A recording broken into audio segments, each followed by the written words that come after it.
Hello বন্ধুরা, আমি মুস্তাক কার mechanic তোমাদের জন্য নতুন একটা ভিডিও নিয়ে হাজির হলাম। আজকে সকাল সকাল কাজে এসেই দেখি যে আমাদের শোরুমে একটা পোড়া গাড়ি এসেছিলো। সেই পোড়া গাড়িটা ইনভেস্টিগেশন করার জন্য আমাদের একটা স্যার এসছে এবং স্যার এসে আমাদের এই পোড়া গাড়িটা ইনভেস্টিগেশন করবে। এটা হচ্ছে টাটা BS6 ফেজ 2 এর নতুন মডেলের গাড়ি ছিল, 10 চাকা।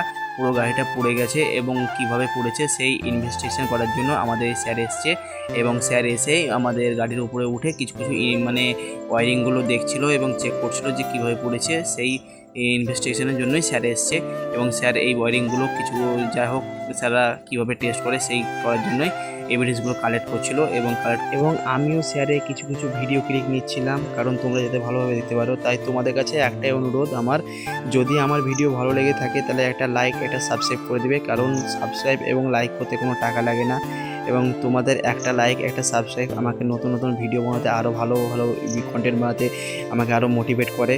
তাই চলে যায় আবার স্যারের কাছে। স্যার কিছু কিছু ভিডিও নিচ্ছিল এবং ফটোও নিচ্ছিল, সেগুলো স্যার ইনভেস্টিগেশনের মধ্যেই পড়ছে এবং স্যারের কাছে কিছু কিছু ছোটো ছোটো প্যাকেট ছিল মানে পাউচ, এগুলোতেই যে স্যারের মানে এভিডেন্সগুলো কালেক্ট করবে এবং কালেক্ট করে নিয়ে যাবে এবং টেস্ট করবে ল্যাবের মধ্যে।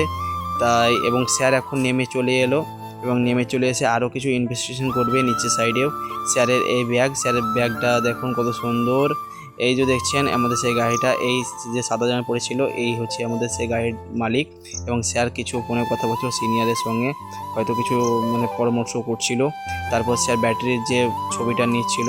তারপরে আমাদের যে ম্যানেজারদা টিপুদা চলে এলো, সেনারা কিছু কথা বলছিল, আমরা সাইডেই ছিলাম। তারপরে স্যার এভিডেন্সগুলো কালেক্ট করার জন্য স্যারের যে কাগজগুলো আছে সেই কাগজগুলো রেডি করছিল এবং স্যার বললে একটা কাটার দরকার আছে, তাই আমার যে নোজ প্লাসটা আমি নিয়ে চলে এসেছিলাম এবং স্যার এগুলো মানে কালেক্ট করার জন্য সব লেখাজোখা করছে। তারপরে স্যার একটা গ্লাভস পরে নিল, কারণ পোড়া গাড়ির যে ছাইগুলো আছে ছাইগুলো খুবই চুলকায়, যাতে হাতে না লেগে যায় এবং চুলকানিটা যেন না হয় তার জন্য স্যার গ্লাভস পরে নিল। তারপরে আমার নোজ প্লাসটা স্যারকে আমি দিয়ে দিলাম এবং স্যার প্যাকেটটা করলো, কারণ প্যাকেটটাতে যে স্যারের এভিডেন্সগুলো আছে এভিডেন্স হিসাবে নিয়ে যাবে। এবার এভিডেন্স হিসাবে স্যার যে আমাদের ব্যাটারির সিরিজ টার্মিনাল হয় সে টার্মিনাল থেকে কিছু ওয়্যার বা তার কেটে নেবে এবং স্যার সেগুলোও নিয়ে যাবে এবং তা করতে আমরা খুব মজা নিচ্ছিলাম, সবাই ছিল এবং স্যারকে কিছু প্রশ্নও জিজ্ঞাসা করলাম যে স্যার এগুলো কীভাবে টেস্ট করবে, সেগুলোও স্যার বললো, কোনো দ্বিধাবোধ করলো না এবং আমরা জিজ্ঞাসা করছি সেটাও শোনানো যাক। এই হচ্ছে ব্যাটারি যে কিছু কিছু লেখা ছিল, যাই স্যারের জানে স্যার কীভাবে লিখেছিল, ওনারা নিয়ে যাবে কি মানে ওনাদের সুবিধার্থেই লিখেছে, তা আমরা এগুলো দেখতে যাও না।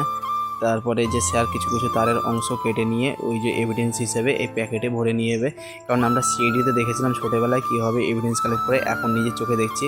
তারপর চলুন কি আমরা জিজ্ঞাসা করলাম সেটাও স্যার উত্তর দিল, শোনা যাক। কী করে বুঝতে পারবে এগুলো নিয়ে হচ্ছে যদি কোনো রকমের তেল ঢেলে যদি জ্বালানো হয়েছে, হ্যাঁ মানুষ আছে ডিএনএ টেস্টের মধ্যে গল্পগুলো।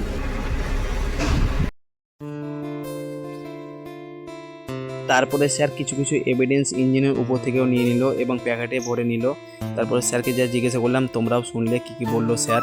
এবং স্যার এখন ওপরে উঠবে কেবিনের ওপর থেকে যে আমাদের মেন ওয়ারিং হার্নেস আছে, ওয়ারিং হার্নেস থেকে কিছু কিছু এভিডেন্স কালেক্ট করে দেবে। স্যারকে কিছু কিছু প্রশ্ন জিজ্ঞাসা করলাম, স্যার সেগুলো বলছিল এবং তারপরে স্যার আমাদেরকে বললো তোমাদের এখানকার ছেলেদের ব্যবহারগুলো খুবই ভালো, তার জন্য আমরা সবাই মিলে থ্যাংক ইউ জানালাম। এবং স্যার যে যে এভিডেন্সগুলো নিয়েছিল সেগুলোও দেখাচ্ছি, এই এভিডেন্সগুলো অনেকগুলো এভিডেন্স নিয়েছিল। স্যারের কাজ মোটামুটি এখন শেষ, স্যার এখন চলে যাবে। তাই যদি আমার ভিডিওর পার্ট 2 পেতে চাও তাহলে ভিডিওটা লাইক করে একটা সাবস্ক্রাইব করে দেবেন। Thank you.